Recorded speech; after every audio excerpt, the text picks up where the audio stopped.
নতুন সিলেবাস অনুযায়ী ক্লাস 12 তৃতীয় সেমিস্টার সংস্কৃত গদ্য রাজবাহন চরিতম থেকে উত্তরসহ খুব গুরুত্বপূর্ণ 15টি এমসিকিউ প্রশ্ন, গদ্যটির লেখক পরিচিতি, গদ্যটির উৎস, দশকোমা চরিতম গদ্যটি সংক্রান্ত গুরুত্বপূর্ণ তথ্য, সহজ সরল ভাষায় সমগ্র গদ্যটির বিষয়বস্তুর আলোচনা তোমরা এই ভিডিওটি থেকে পেয়ে যাবে।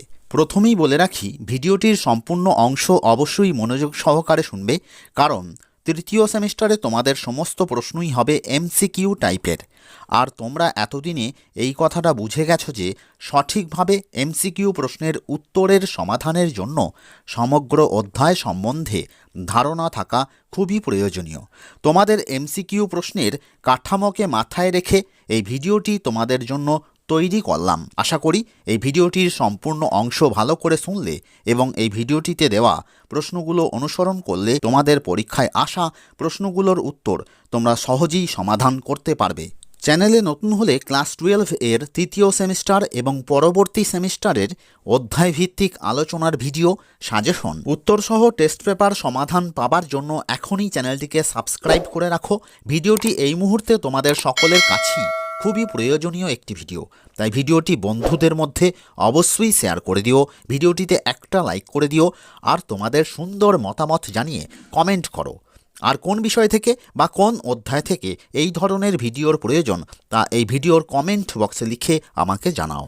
তাহলে এখন রাজবাহন চরিতমের লেখক দণ্ডী সম্পর্কে কিছু কথা বলে রাখি, তোমরা ভালো করে শুনে নাও। সংস্কৃত গদ্য সাহিত্যের ইতিহাসে দণ্ডীর নাম অবিস্মরণীয়। বিভিন্ন তথ্য থেকে জানা যায় যে দণ্ডীর পিতামাতা কাঞ্চির অধিবাসী ছিলেন। বাল্যকালেই দণ্ডীর মা ও বাবার মৃত্যু হয়। এরপর শ্রুত ও সরস্বতী নামক দম্পতির কাছে তিনি লালিত পালিত হন। 650 খ্রিস্টাব্দে চালুক্যরাজ বিক্রমাদিত্য যখন কাঞ্চি অধিকার করেন, তখন দণ্ডী তাঁর জন্মস্থান পরিত্যাগ করে দেশ ভ্রমণের উদ্দেশ্যে যান। দেশ ভ্রমণের ফলে নানা প্রকার মানুষের ও ঘটনার অভিজ্ঞতা তিনি অর্জন করেন।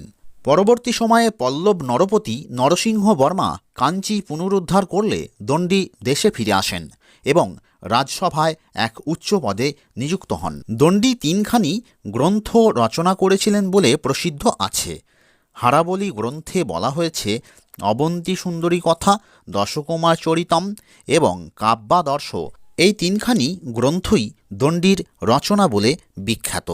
এবার আলোচনা করব রাজবাহন চরিতমের উৎস সম্বন্ধে। তোমাদের পাঠ্য রাজবাহন চরিতম নামক গদ্যাংশটি দণ্ডী রচিত দশকুমার চরিতমের প্রথম উচ্ছ্বাস রাজবাহন চরিতম থেকে নেওয়া হয়েছে। এবার রাজবাহন চরিতম গদ্যটি সংক্রান্ত প্রাসঙ্গিক তথ্য এবং সমগ্র গদ্যটির বিষয়বস্তু আলোচনা করব। তোমরা ভালো করে শুনে নাও। রাজবাহন চরিতম এর প্রধান বা কেন্দ্রীয় চরিত্র দুটি হল রাজবাহন ও অবন্তী সুন্দরী। রাজবাহনের পিতা ছিলেন মগধ রাজ রাজহংস এবং মাতার নাম বসুমতী, আর অবন্তী সুন্দরী ছিলেন মালবরাজ মানসারের কন্যা। রাজবাহন চরিতম পাঠ্যটি ভালো করে বোঝার জন্য রাজবাহনের জন্মান্তর সংক্রান্ত তথ্যটি তোমরা শুনে নাও। জন্মান্তরবাদ অনুসারে আগের জন্মে বা পূর্বজন্মে রাজবাহন ছিলেন রাজা শাম্ব আর অবন্তী সুন্দরী ছিলেন যজ্ঞবতী। একদিন রাজা শাম্ব বা রাজবাহন তাঁর পত্নী যজ্ঞবতী তথা অবন্তী সুন্দরীকে এক রাজহংস বা রাজহাঁস উপহার দেন, কিন্তু পরে জানা যায় যে ওই রাজহাঁসটি ছিল এক ছদ্মবেশ ধারণকারী নিষ্ঠাবান ব্রহ্মচারী। এই নিষ্ঠাবান ব্রহ্মচারী রাজহংসরূপে পদ্মবনে ধ্যান করছিলেন। এমন অবস্থায় এই রাজহংসরূপী নিষ্ঠাবান ব্রহ্মচারীকে রাজবাহন ধরেছিলেন। তাই নিষ্ঠাবান ঋষির ধ্যানভঙ্গ করার জন্য রাজা শাম্বকে ওই ঋষি অভিশাপ দেন যে রাজা শাম্ব পরের জন্মে 2 মাস শৃঙ্খল বাঁধা অবস্থায় থাকবেন এবং পত্নী বিরহ ভোগ করবেন। ওই ঋষির অভিশাপ পরজন্মে রাজবাহনকে ভোগ করতে হয়, যা আমরা এই পাঠ্যে দেখতে পাব। পাঠ্যাংশের প্রথমেই দেখতে পাই রমণীদের মধ্যে অন্যতমা তথা শ্রেষ্ঠা অবন্তী সুন্দরী এবং রাজহংস পূর্বজন্মের বিস্মৃত স্মৃতি নিয়েই গোপনে গান্ধর্ব মতে বিবাহ করেন। গোপনে গান্ধর্ব মতে বিবাহ নিয়ে অবন্তী সুন্দরী মনে মনে চিন্তিত হন। এই সময় রাজবাহন অবন্তী সুন্দরীকে চিন্তিত দেখে ভুবন বৃত্তান্ত শোনান। রাজবাহন ভুবন বৃত্তান্ত রূপে কৃষ্ণ রুক্মিণী দুষ্মন্ত শকুন্তলার গোপন প্রণয় ও গান্ধর্ব মতে বিবাহের বৃত্তান্ত শোনান এবং গান্ধর্ব বিবাহের যথার্থতা সম্বন্ধে বোঝান। রাজবাহনের ভুবন বৃত্তান্ত শুনে অবন্তী সুন্দরী চিন্তামুক্ত হন এবং তাঁরা দুজনেই একই শয্যায় নিদ্রিত হন। তাঁরা ঘুমের মধ্যে এক রাজহাঁসকে পায়ে শৃঙ্খলাবদ্ধ অবস্থায় বা পা বাঁধা অবস্থায় দেখতে পান। এই সময় তাঁদের দুজনের ঘুম ভেঙে যায়।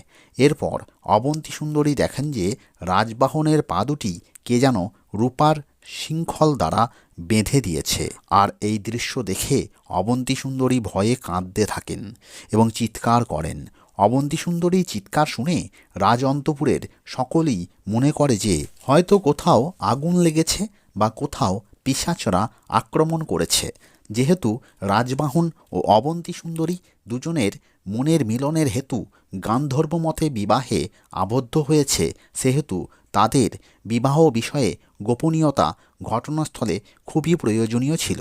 কিন্তু তিনি এই বিষয়টিকে মনে না রেখে অত্যন্ত ব্যাকুলভাবে কাঁদতে থাকেন। চিৎকার ও ক্রন্দনের শব্দ শুনে প্রহরীরা সেই স্থানে প্রবেশ করে এবং রাজকুমার রাজবাহনকে শৃঙ্খল দ্বারা আবদ্ধ অবস্থায় দেখে অত্যন্ত বিস্মিত হয়ে রাজা চণ্ডবর্মাকে সমস্ত ঘটনা বলেন। আর এখানে একটি কথা বলে রাখি, এই চণ্ডবর্মা হলেন অবন্তী সুন্দরীর প্রণয় প্রার্থী।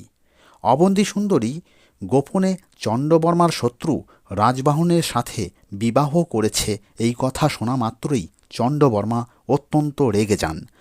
তাছাড়া রাজবাহন যেহেতু চণ্ডবর্মার অনুজ দারুবর্মার মৃত্যুর জন্য দায়ী ছিলেন, সেহেতু তিনি রাজবাহনকে দেখে আরও রেগে গেলেন। চণ্ডবর্মা রাজবাহনের প্রতি বিভিন্ন ধরনের তিরস্কারমূলক বাক্য প্রয়োগ করেন, এমনকি তিনি অবন্তী সুন্দরীকেও তিরস্কার করেন। এই সময় অবন্তী সুন্দরী তাঁর প্রাণ বিসর্জন করতে উদ্যত হন। রাজবাহন ধীর প্রকৃতির ও গুণ সম্পন্ন ছিলেন, তাই রাজবাহন এই চরম মুহূর্তেও বিচলিত না হয়ে পত্নী অবন্তী সুন্দরীকে পূর্বজন্মের হংস বৃত্তান্ত স্মরণ করতে বলেন আর ভালো করে বুঝিয়ে বলেন যে অভিশাপের কারণে তাদের এই বিরহ 2 মাস সহ্য করতে হবে, কারণ এটি বিধির বিধান। এরপর তিনি সেই অবস্থায় শত্রুর বশ্যতা মেনে নেন।